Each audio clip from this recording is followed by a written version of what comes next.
तो अफसाने मज़ामीन और शायरिया वगैरह जो नस्ल से ताल्लुक़ रखते हैं वो चीज़ें यहाँ पढ़ी जाती हैं। सिर्फ दो बातों की पाबंदी होती है।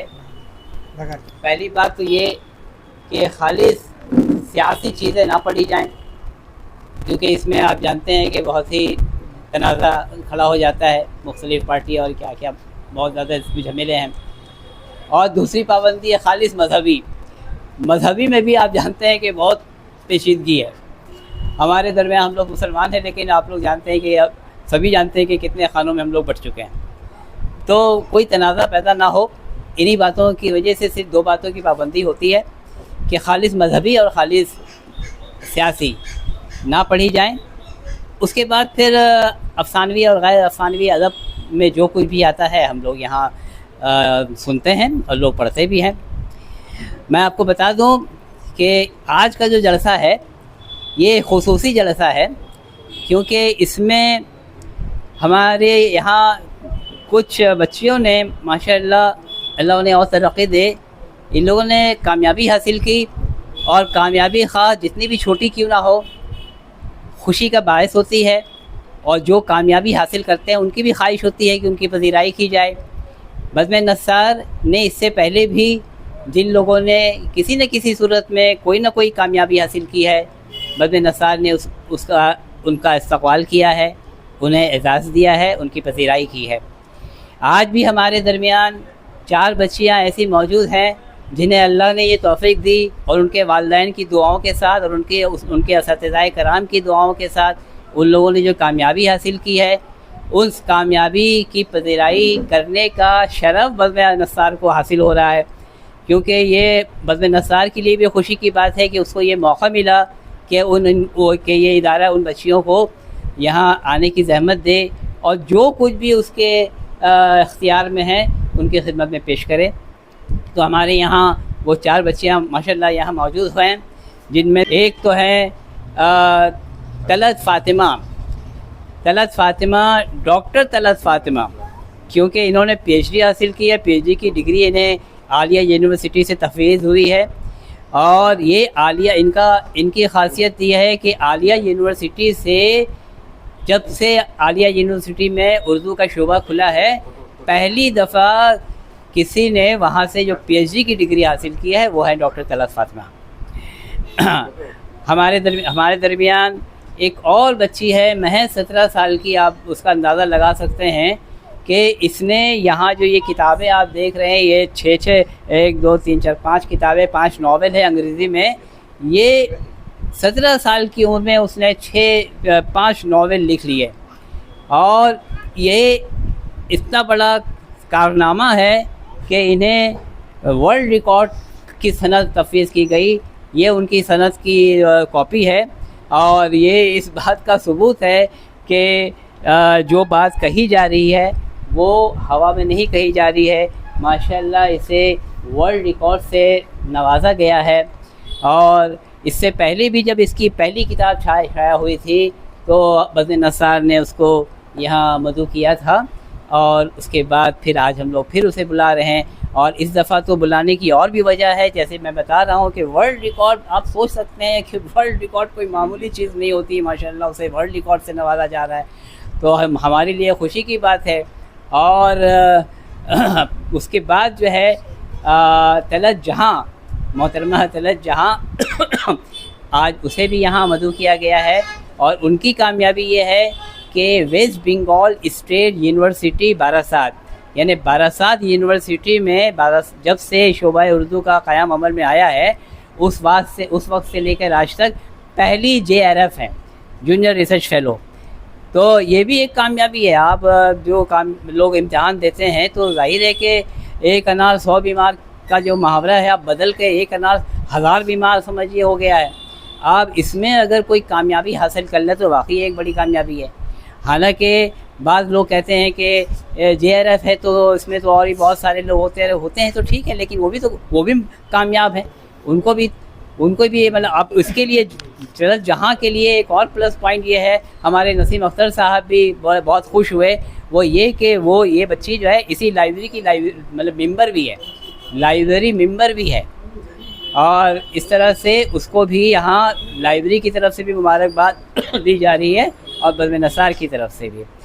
तो मैं अब कार्रवाई को आगे बढ़ाते हुए सबसे पहले गुजारिश करूँगा, आज के इस जलसे की सदारत फरमा रहे हैं डॉक्टर असरार अहमद साहब, मैं उनसे गुजारिश करूँगा कि बराए मेहरबानी आप यहाँ तशरीफ़ ले आएँ। डॉक्टर असरार अहमद साहब यहाँ बनिया पोखर में उनका अपना नर्सिंग होम भी चलता है, बहुत मुक़य्यद साहब हैं और अगरचे मेडिकल डॉक्टर हैं, लेकिन इसके बावजूद अदब से उनका ताल्लुक़ है और वो लाइब्रेरी के भी जलसों में अक्सर आते रहते हैं और इनका साया शफ़क़त जो है इससे लोग फैज़याब होते रहते हैं। मैं अब गुजारिश करूँगा डॉक्टर इम्तियाज़ वहीद साहब से, डॉक्टर इम्तियाज़ वहीद साहब यहाँ तशरीफ़ ले आएँ, बड़ी मेहरबानी। डॉक्टर इम्तियाज़ साहब का ताल्लुक़ कैलकाटा यूनिवर्सिटी की शोबा उर्दू से है और बहुत इनके भी अदबी ख़िदमत की तफसील बहुत तवील है, इनकी किताबों के नाम भी काफ़ी हैं और इन बातों के अलावा मैं इनका सबसे ज़्यादा शुक्रिया इसलिए अदा करूँगा कि इनका बेटा बीमार है और बेचारे ज़हनी तौर पर काफ़ी परेशान हैं, लेकिन इसके बावजूद जब उन्होंने सुना कि बज़्म नसार कैसा जलसा मुनक़िद कर रही है तो उन्होंने इन बच्चियों को दुआ देने के लिए यहाँ आना ज़रूरी समझा। ये बहुत बड़ा करम है उनका कि उन्होंने यहाँ आने की ज़हमत की और वो तशरीफ़ लाए हमारे दरमियान। आज और भी and my name is Ramsha Raees and I am 17 years old and आप लोगों का बहुत बहुत शुक्रिया यहाँ पे आने के लिए आज एंड मुझे दावत देने के लिए। एंड मैंने अभी तक 5 किताबें लिखी हैं।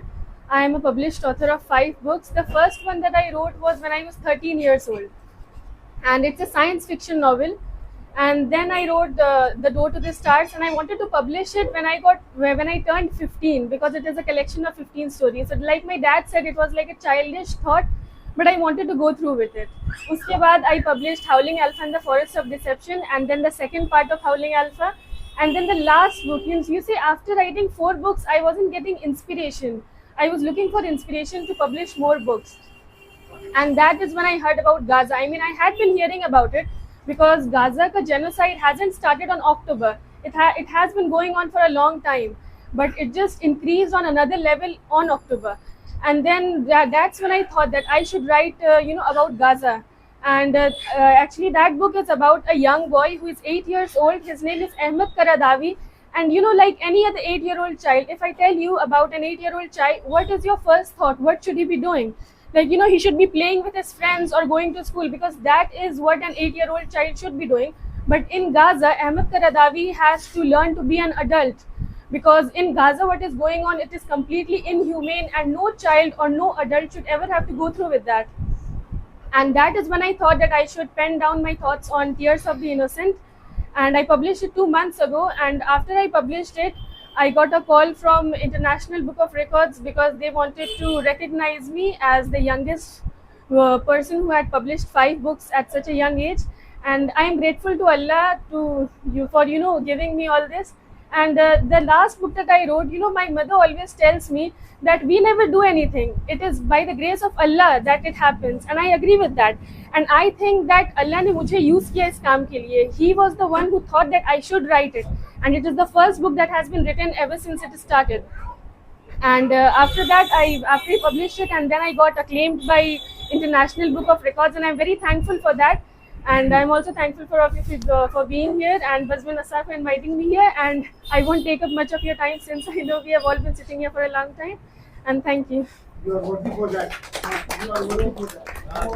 आखिरी जो किताब अभी जो आई है, जिसको 17 ईयर्स टीन एज में जो वर्ल्ड रिकॉर्ड हुआ है, जो आज तक किसी ने भी 17 साल की उम्र में 5 नॉवेल नहीं लिखी है, ये वर्ल्ड रिकॉर्ड है। जो इसके पास टेलीफोन आया, एक लेडी टेलीफोन की बाहर से, और उन्होंने इसको बताया और समझाया कि हम एक फॉर्म दे रहे हैं, इस फॉर्म को फिलअप करके आप भेजिए, हम लोग उसको तहकीक करना चाहते हैं। तो वो इंटरनेशनल बुक ऑफ रिकॉर्ड्स के जानिब से ये मतलब टेलीफोन आया और फॉर्म आया। उसके बाद ये हमको बताई और हम उसको भर करके सबमिट किया। उसके 1-1.5 महीने के बाद मेल आया और मेल में उसको ये ग्रांट किया गया कि तुम एक वाहिद लड़की हो पूरे वर्ल्ड में जो मुख्तलिफ इस तरह के नावल जो 5 नावलें जो लिखी हैं और कोई हम लोग को नहीं मिला, इसलिए हम तुम लोग को ये वर्ल्ड रिकॉर्ड का खिताब देते हैं। इस बात के लिए तमाम लोग तालियां बजाएं, है ना। तो 1 महीना पहले ये मिडिल और ये उसका एक सर्टिफिकेट आया है। ये सर्टिफिकेट जो है वो आमतौर पर जो हम लोग कलकत्ता यूनिवर्सिटी में पढ़ा करते हैं और इतना बड़ा सर्टिफिकेट मिला करता था, ये उस तरह का सर्टिफिकेट था जो लेकर के कैरी करना मुनासिब नहीं था, तो एक प्रिंट निकाल करके हम इनको दे दिया था। और ये हर जगह जितने भी प्लेटफॉर्म हैं, वर्ल्ड रिकॉर्ड वाले प्लेटफॉर्म, ये गूगल्स में जाइए या यूट्यूब में जाइए, हर जगह ये दस्तयाब है, खुद उन लोगों ने ही डाला है। ये जो किताब जो लिखी है इसने द टीयर्स ऑफ इनोसेंट, ये भी ज़माने के हिसाब से जो अभी माहौल चल रहा है, ये जो गाज़ा में और इसराइल और फ़लस्तीन के दरमियान जो जंग चल रहा है, इसके दरमियान उसके मुताल्लिक़ जो बातें हैं, कितनी उसने बर्बरियत का इंतहा कर दी है और किस तरह से मुसलमानों को और बच्चे और बच्चियों को मैदान करबला जैसी हालत वहाँ पर है, कितनी जानें गई हैं फजूल। वहाँ पर उस माहौल को देखने से ऐसा नहीं लगता है कि एक मजबूत गवर्नमेंट और एक मजबूत गवर्नमेंट से मुकाबला हो रहा है, बल्कि एक बहुत मजबूत गवर्नमेंट और एक सिविलियन, मासूम सिविलियन से मुकाबला हो रहा है। इस तरह का न्यूज़ और यूट्यूब में और हर जगह चैनल में और न्यूज़पेपर में जब आता है, तो जब बच्ची उन सारे वाक़यात को देखी, और उस वक्त ये क्लास 11 में पढ़ रही थी, तो मैंने उसको बारहा समझाता रहा कि फिर अभी कोई किताब नहीं लिखनी है, मगर फिर भी उसका दिल जो है उस वो जो वहाँ की सख्ती ज़िंदगी, वहाँ के कत्लेआम, वहाँ के बच्चे, वहाँ के बच्चियाँ, 6 साल की उम्र के बच्चों की मौतें, लड़के और लड़कियों का वहाँ पर जुल्म होता हुआ जब वो देखती है, तो उसका दिल जो है उसके तरफ राग़िब होता है। और हर इंसान, हम लोग जितने भी लोग हैं, किसी न किसी ज़रिए से हम लोग ये वहाँ के हालात को हर इंसान महसूस करता है, मगर एक राइटर का महसूस करने का एक अलग अंदाज़ है। वो इसको बड़ी अच्छे अंदाज में लिखी है, जो लिख करके पूरे प्लेटफॉर्म पर है। उसकी बड़ी जो है तरह तरह की कमेंट्स आ रहे हैं। तो ये भी एक वर्ल्ड रिकॉर्ड है कि इस टॉपिक पर जो अगले साल अक्टूबर से लेकर के ये अक्टूबर 12 महीने पर मुश्तमिल जो ये जो ज़माना है चल रहा है, जो बड़े बड़े कंट्री खामोश हैं, मगर एक छोटी सी बच्ची जो हिंदुस्तान में रह करके कुछ बोली और कुछ कही। जितने भी फिलोसोफर्स हैं, बड़े बड़े राइटर्स हैं, वो अपने तहरीरों के ज़रिया इनकलाब पैदा करते हैं, अपने तहरीरों के ज़रिया लोगों को ये बताने की कोशिश करते हैं ये लड़की। मगर मैंने इसको कहा था कि देखो, हम गवर्नमेंट के आदमी हैं और तुम 18 साल के भी हुई नहीं हो, अगर कोई केस या मुकदमा होता है तो मुझे लड़ना पड़ेगा, इसलिए तुम जेनोसाइड का लफ्ज़ वहाँ से निकाल दो।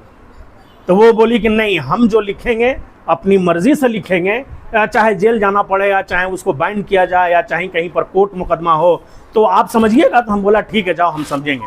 मगर ये किताब भी जब आखिरी मरहले में जब 2-3 चैप्टर बाकी था, तब हमको इसका इल्म हुआ। क्यों कि जब वो साइंस ले चुकी है तो फिर मज़ीद इस तरह की ख्वाहिशात को हम चाहते थे कि रुक जाए, मगर पैशन जो एक लफ्ज़ है, जो अंदर से निकलने का एक हुब पैदा जो होता है, वो ज़बरदस्ती नहीं होता है। जो मैंने होमवर्क दिया, जितने भी ट्यूशन्स वगैरह टीचर थे, सबों ने कहा कि हाँ, ये होमवर्क अपना परफेक्ट करती है। उसके बाद हम सख्ती करना छोड़ दिया कि ये एक अच्छा टॉपिक है जिस पर वो पकड़ी है, तो फिर कामयाबी मिली और अल्लाह का करम है जो आपके सामने में मौजूद है। ये भी एक वर्ल्ड रिकॉर्ड है।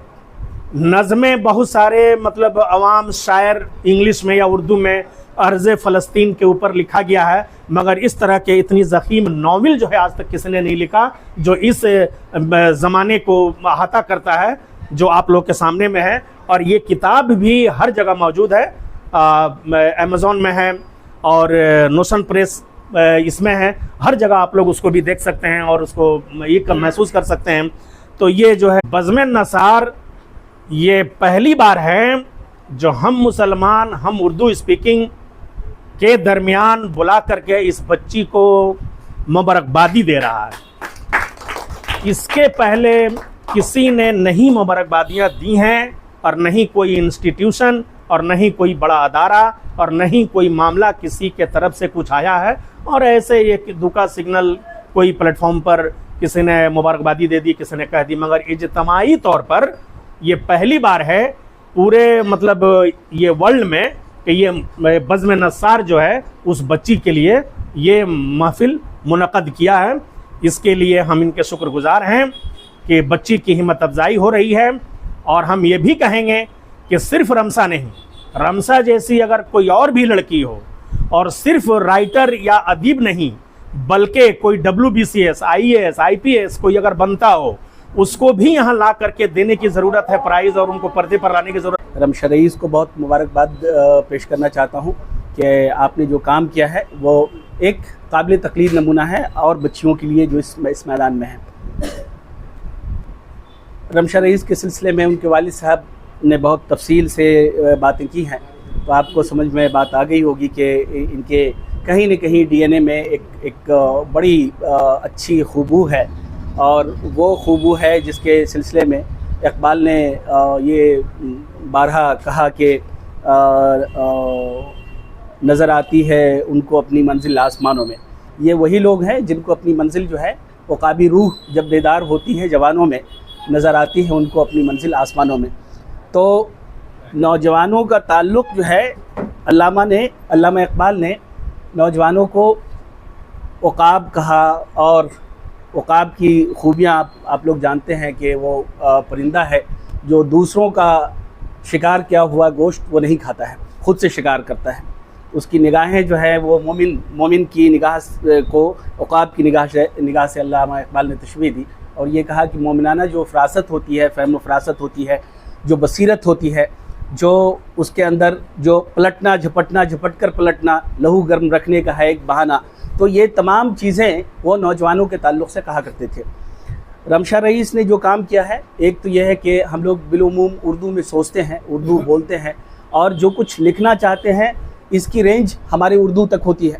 बरादरान वतन तक हम अपनी बात नहीं पहुंचा पाते हैं। उर्दू मीडियम के जो बच्चे होते हैं वो बिलुमूम हिंदी नहीं जानते हैं, या हिंदी में वो एबिलिटी नहीं होती है कि हिंदी में भी अपनी बात कम्युनिकेट करें, चाहे जाए कि अंग्रेज़ी का मामला हो।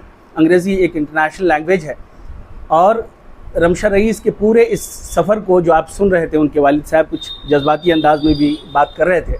ज़ाहिर सी बात है, बहुत यानी हार्ड एफर्ट पुट किया है अपनी बेटी को इस मुकाम तक लाने के लिए, और ये उनका हक़ भी बनता है कि वो बहुत जज्बाती भी हो, बातें करें। मैंने इस नावल को पढ़ा, और मैं सर माज़रत चाहता हूँ, मैं तो उर्दू का आदमी हूँ, अंग्रेज़ी इतनी अच्छी नहीं आती है, लेकिन मैं अंग्रेज़ी के उस नावल को ख़ास तौर से ये टीयर्स ऑफ इनोसेंस जो मैंने पढ़ा इनका, तो मैं ज़बान के एक तालिब इल्म की हैसियत से बहुत ज़िम्मेदाराना तौर पर और संजीदगी से बात कन्वे करना चाहता हूँ कि ज़बान की उस खनक को जो दिल को अपील करती है वो कहीं न कहीं इस बच्ची के अंदर है। और ये बड़ी बात है, बड़े बड़े राइटर्स जो है आपको आपके दाखिली कायनात को अपील नहीं कर पाते हैं। हम लोग भी बहुत लिखते हैं, बहुत काटते हैं, बहुत तराश और खराश करते हैं, किसी मज़मून में जाफशानी करते हैं, लेकिन वो चीज़ जो अपील करे आपके विजदान को, आपके इंट्यूशन को, वो बेदार करने की सलाहियत कहीं न कहीं इस बच्ची के अंदर है। आपको मैं इससे कुछ बताना चाहता हूँ। एक तो ये है कि इसका जो डेडिकेशन है, इससे आपको अंदाज़ा होगा कि इसकी वसअत नज़री का अंदाज़ा होगा। इन्होंने इसका इंतखाब किया है, this book is dedicated to all my brothers and sisters in Palestine, Sudan, Syria, Somalia, Afghanistan, Lebanon and Rohingya and Kashmir who have been alienated by the rest of the world। ये अब आप सोच सकते हैं कि 9th क्लास से इस बच्ची ने अपना स्टोरी लिखने का सफ़र शुरू किया। अभी इसकी उम्र 17 साल है, तो 13 साल की उम्र में पहला नावल लिखा है ना, द फायर। उसके बाद से 13 से लेकर के और 17 के बीच में यानी 5 साल वक्फ़ा है। इस 5 साल वक्फ़ा में अपनी एकेडमिक एक्सेलेंसी के साथ साथ ये नावल भी पेन डाउन कर रही है, और बड़े यानी टफ जोन में जा कर के अपनी हाज़री या अपना इस्तेहज़ार रजिस्टर करा रही है। ये सबसे खुशी की बात है। राइटर पूरी ज़िंदगी चंदन घिसते रहते हैं और अपनी हाज़री वो रजिस्टर नहीं करा पाते इल्मी समाज में। छे जाए कि इंटरनेशनली अक्लेम्ड कोई आपको इंडोर्स करे कि नहीं आप में स्पार्क है और आप कंट्रीब्यूट कर रहे हैं। मुझे खुशी इस बात से है कि इब्ने सफ़ी के बाद इब्न सफ़ी उर्दू का बड़ा पॉपुलर यानी फिक्शन राइटर था और तहय्युरात की पूरी दुनिया उसने एक आबाद कर रखी है। लोग रिविज़िट कर रहे हैं अभी इब्न सफ़ी को। अंग्रेज़ी में तो इसकी रवायत बहुत ज़्यादा हिंदी है ना। और अंग्रेज़ी में इन्होंने जो 2 नॉवेल लिखा है, हॉलिंग अल्फ़ा, ये दोनों सीरीज़ जो है वो, उसमें आप देखेंगे तो एक ऐसी दुनिया के बारे में है जिस दुनिया के बारे में हम सिर्फ सोचते हैं, मरीख़ के बारे में, मुख्तलिफ़ सैयारों के बारे में, वहाँ की ज़िंदगी के बारे में, वहाँ की मखलूक़ात के बारे में, वहाँ के शब रोज़ के बारे में, किस तरह की ज़िंदगी गुजारते हैं और क्या है।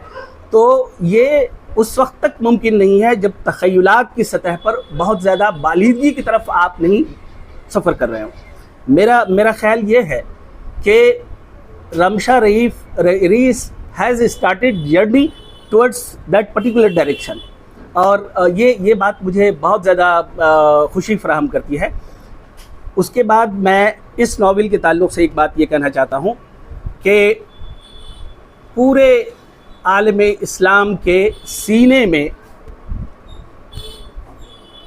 मगरबी लॉबी ने बरतानिया की क़यादत में एक छुरा घोंप दिया इसराइल की शक्ल में, और उस नाजायज़ औलाद की वो लोग परवरिश, नर्चरिंग भी की, उसको इतना स्ट्रॉन्ग किया।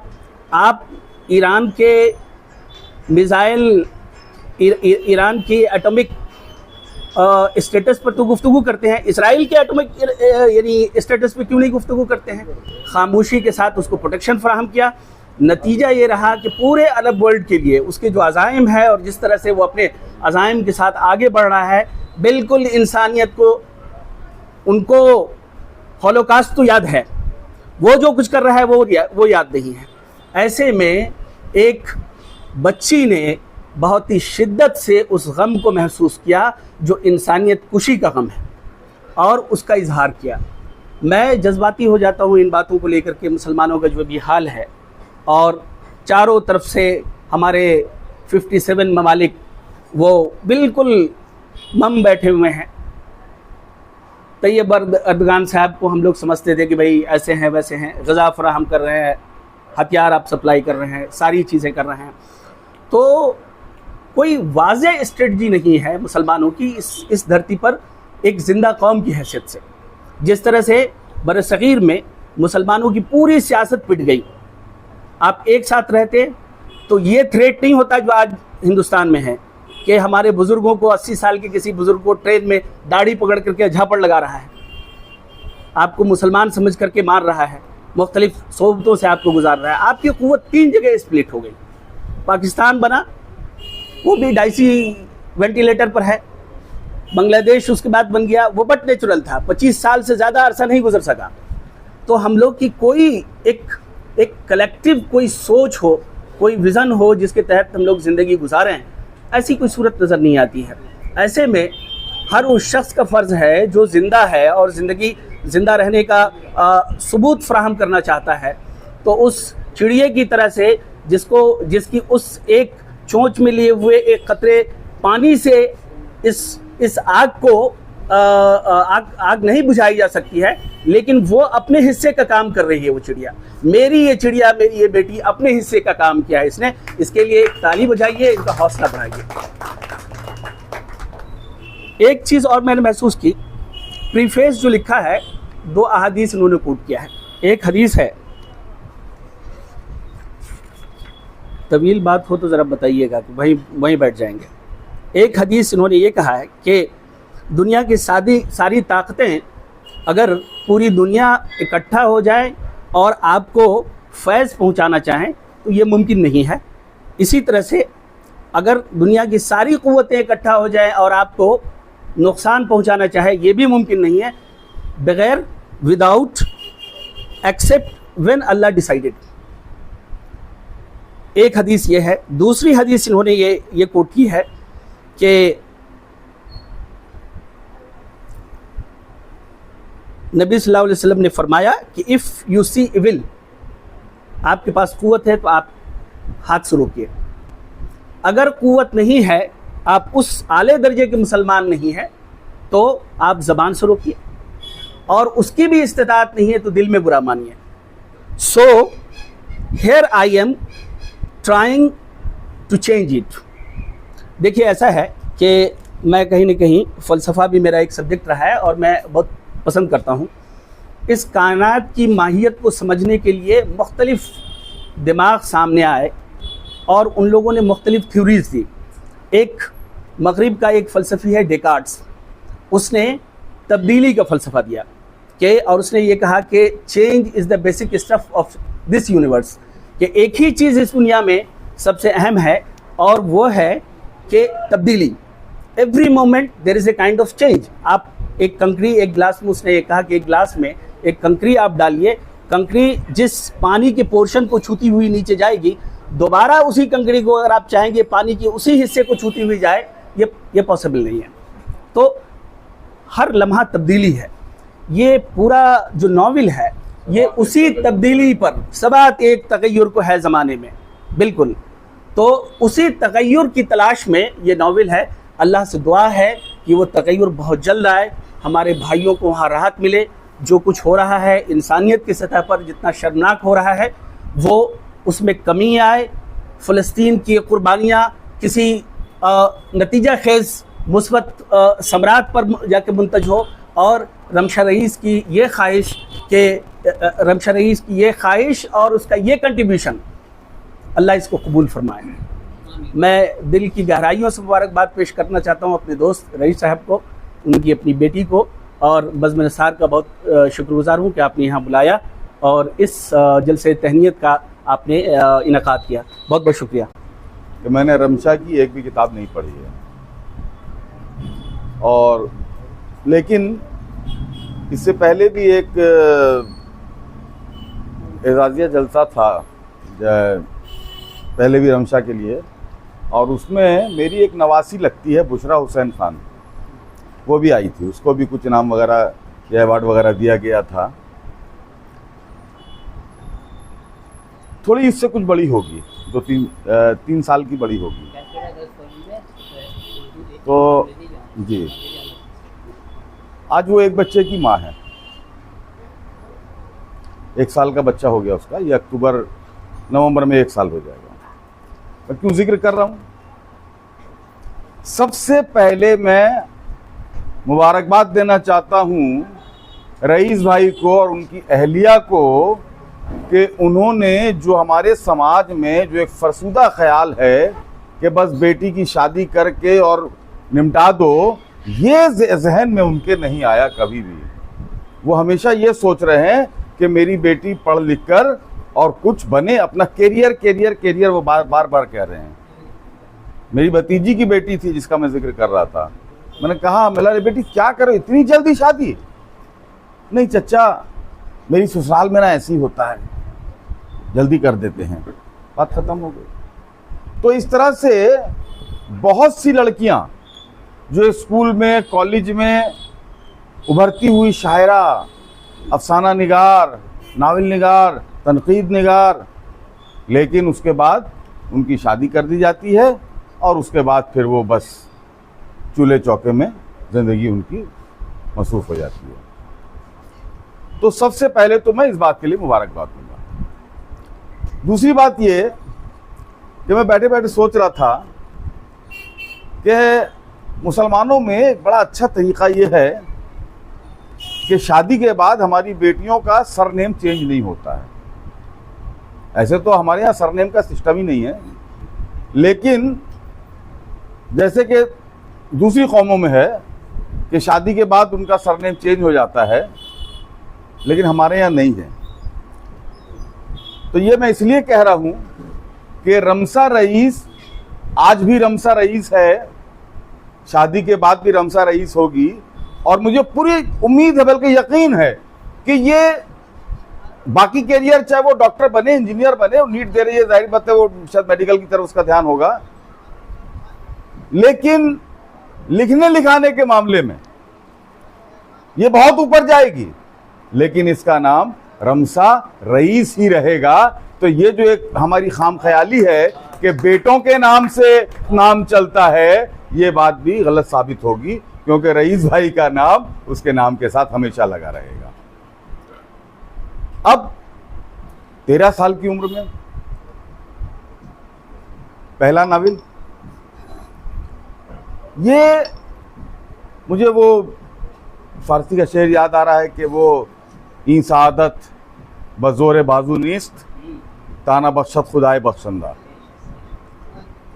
ये खुद से इसने कुछ नहीं किया है, अल्लाह ने इसको चुन लिया है, मुंतखब किया है कि इस लड़की से मुझे ये काम लेना है। और 17 साल की उम्र में, यानी अगर देखा जाए तो 4 ही साल पकड़िए, 13 से 17, 4 साल में 5 किताबें अंग्रेजी जुबान में आ जाएं, ये कोई मामूली बात नहीं है। तो मैं कहूँगा कि ये बिल्कुल अल्लाह ने इसे चुन लिया है और बस दुआएं दूंगा कि बहुत ऊपर जाए, बहुत लिखे, बहुत अच्छा लिखे, क्योंकि कल को मैं भी कह सकूंगा कि रमशा रईस वो जो अवार्ड ले रही है, अरे वो मेरे दोस्त की बेटी है। क्योंकि हम लोगों का एक सिस्टम ये है कि हम लोग कामयाबी से सब अपने आप को जोड़ना चाहते हैं, और कोई नाकाम हो जाता है, अगर वो रिश्तेदार भी है तो अरे हाँ वो दूर का रिश्तेदार है। तो कम से कम ये एक फख्र हम लोग भी महसूस करेंगे रईस भाई के साथ साथ, और बस इन्हीं दुआओं के साथ अपनी बात खत्म करता हूँ। जिस इदारे से मेरा ताल्लुक़ है वो शहर से बहुत दूर है, 25 किलोमीटर दूर, 12/7 में, और एकदम गांव के अंदर वो यूनिवर्सिटी है। तो थोड़ा सा मैं चाहूँगा कि यूनिवर्सिटी के बारे में पहले बता दूँ।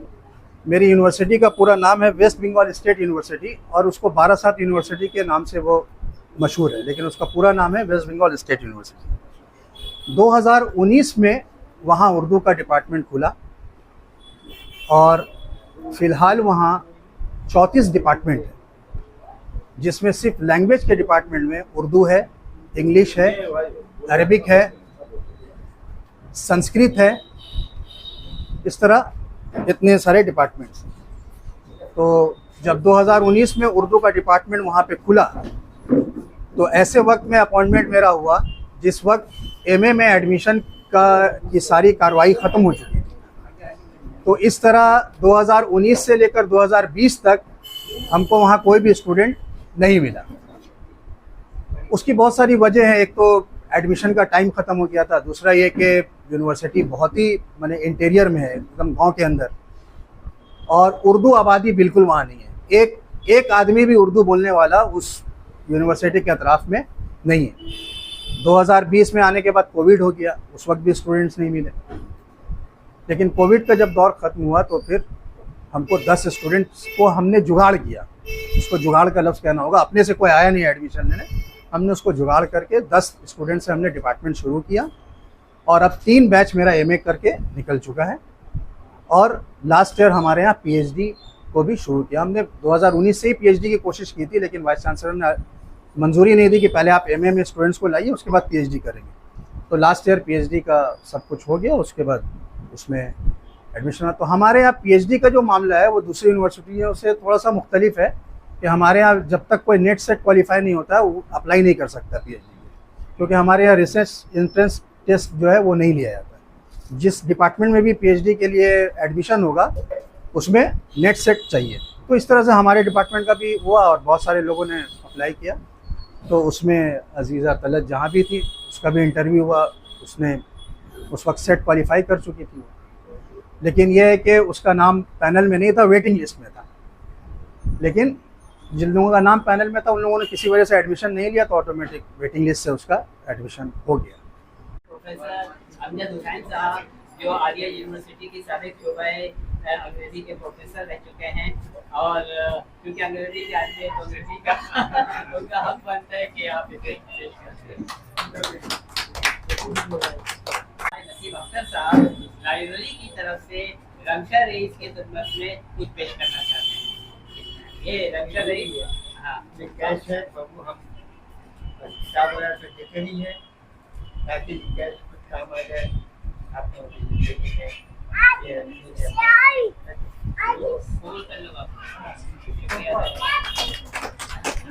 মেয়ে লাইক আওয়ার ডটার্স, তাদের এই অ্যাচিভমেন্টের গল্প শুনে আই এম সো হ্যাপি। আমি মনে করি যে আমাদের সমাজের এখন অনেক একটা হোপ আছে। চারদিকে আমরা দেখি যে আমাদের নানা রকম দুর্নাম, এই একটু আগে ইমতিয়াজ সাহেব বলছিলেন মুসলিম দুনিয়া সত্যি সত্যি 57 মুসলিম কান্ট্রিজ, তারা কিভাবে মাথা নিচু করে বসে আছে, কেউ কিছুই বলছে না। এভাবে এই যে রামসার রইস লিখেছে দি টিয়ার্স অফ দ্য ইনোসেন্ট, এই নভেল আমি পড়িনি, জানতামও না আগে, আমি নিশ্চয়ই পড়বো এগুলো। তো আমরা দেখি যে এই আল জাজিরা টিভি যদি আপনারা দেখেন, তাহলে কিভাবে এরকম ডিস্ট্রাকশন হয়ে যাচ্ছে ইনডিসক্রিমিনেটলি। কিন্তু মুসলিম দুনিয়া, বিশেষ করে বড় বড় দেশ, ইজিপ্ট আছে, সৌদি আরবিয়া আছে, ইউএই আছে, তারা কি বলবেন, জর্ডান আছে, এরা সব ইসরায়েলের সঙ্গে আঁতাত করে নিয়েছে যে আমাদের এইসবে দেখার দরকার নেই, উই নিড স্টেবিলিটি, আমাদের ইকোনমি ভালো থাকবে, আমরা এইসবের মধ্যে যাব না। ন্যায় অন্যায়, জাস্টিস, এইসব নিয়ে কেউ মাথা ঘামাচ্ছে না। এটা খুবই দুঃখের যে মুসলিম দুনিয়া এভাবে চুপচাপ আছে।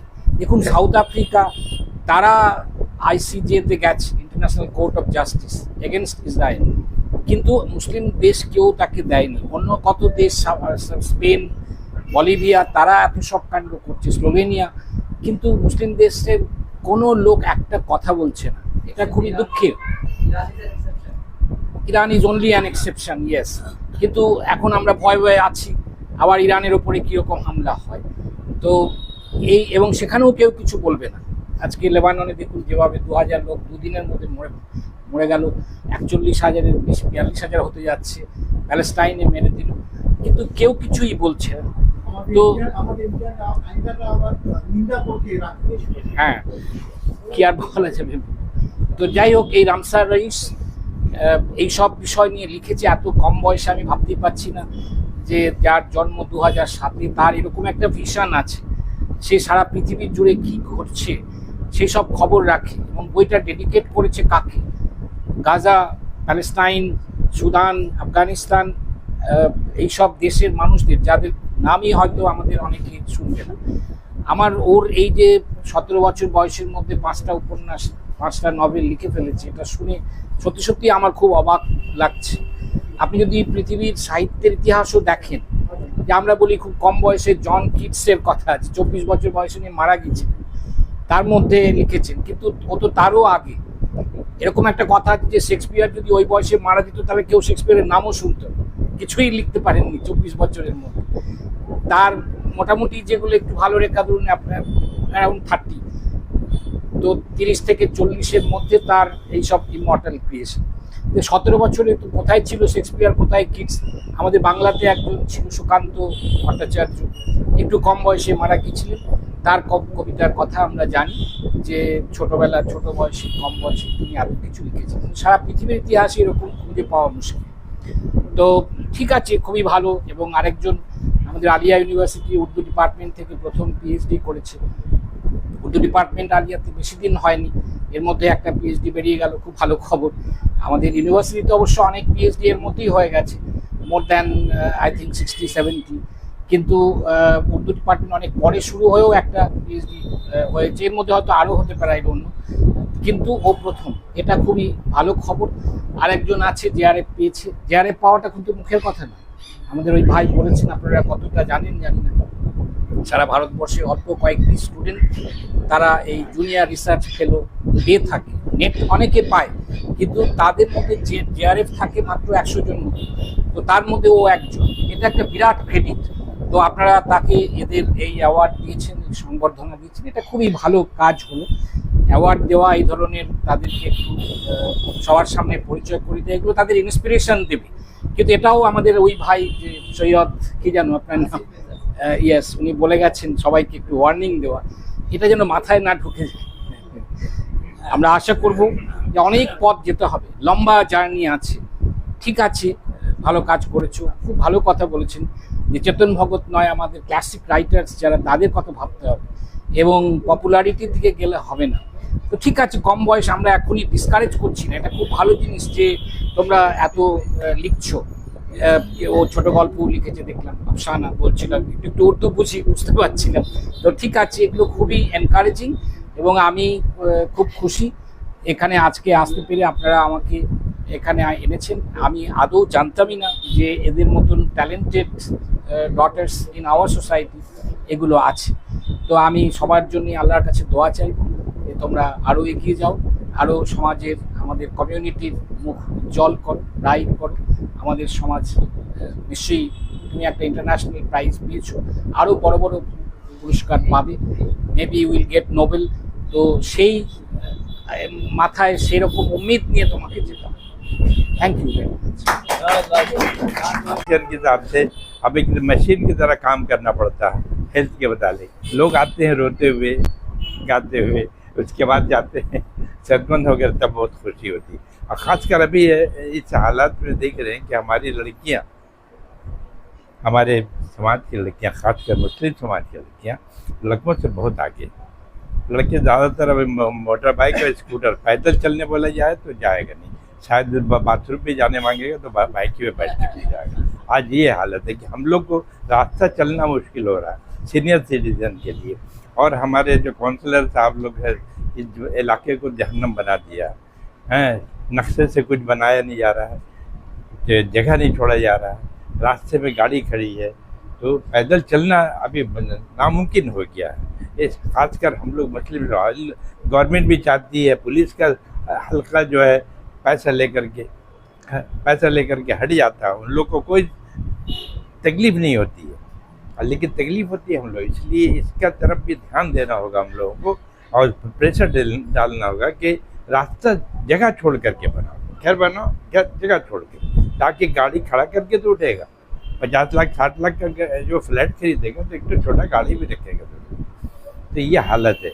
इस माहौल में हमारी लड़कियां माशाल्लाह, घर में पढ़ने की जगह नहीं है, टीवी चल रहा है, लड़के बहुत ज़्यादा पढ़े लिखे नहीं हैं, लड़कियां ज़्यादा पढ़ रही हैं, तो उनको पढ़ने की सहूलत नहीं मिल रही है। सेहत के मामले में अच्छा, इन लोगों को बुर्का पहना देते सही मानों में, वो भी काला बुर्का पहनते, तो विटामिन डी की कमी हो जाती है, कैल्शियम की कमी हो जा रही है, उन लोगों को खाना सही मानों में ठीक से नहीं मिला। तो छोटा मोटा टिप मैं दे देता हूँ कि आज बहुत वक्त गुजर चुका है कि रात में ज़रूर ब्रश करके सोए, ज़रूर ब्रश करके सोइए, और ज़रूर फल खाइए, चिबा करके फल खाइए।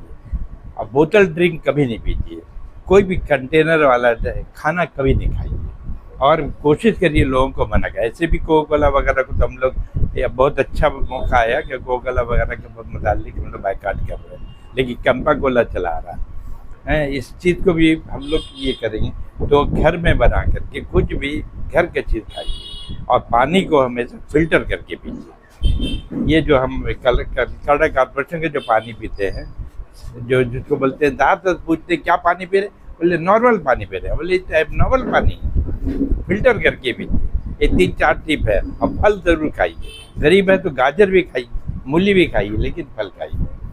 तो बस यही बोल करके मैं चाहता हूँ कि आप लोगों की सेहत अच्छी रहे, क्योंकि आप लोग लीडर बन जा रही हैं अभी। हम लोग के बच्चे अब लीडर नहीं बनते।